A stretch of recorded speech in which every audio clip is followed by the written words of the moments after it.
Welcome to Blizzard Fire. We hope this video helps fire up your solution.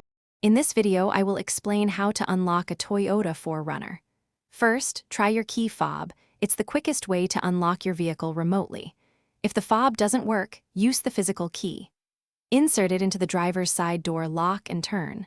Sometimes, a door or the rear hatch might be unlocked already, so always check those before trying other methods. This can save you time and effort.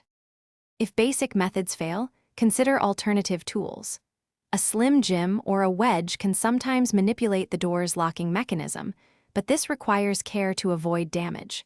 For a safer approach, a professional locksmith has specialized tools and expertise to unlock your 4Runner without causing harm. Many roadside assistance programs also offer lockout services, which can be a convenient option. To prevent future lockouts, always carry a spare key. Keep it in a secure, accessible place, perhaps with a trusted friend or family member. A magnetic key holder hidden discreetly on your 4Runner's exterior can also be a lifesaver. If your model supports it, using a digital key or a smartphone app for remote unlocking adds another layer of convenience and security. In an absolute emergency, like a child or pet locked inside on a hot day, breaking a window might be the only option.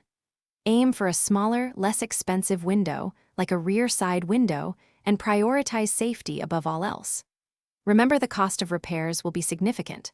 Also, for a different kind of upgrade, check the description for a link to the Shark AI Ultra Robot Vacuum and other great deals. Thanks for watching. If you found this helpful, don't forget to like and subscribe.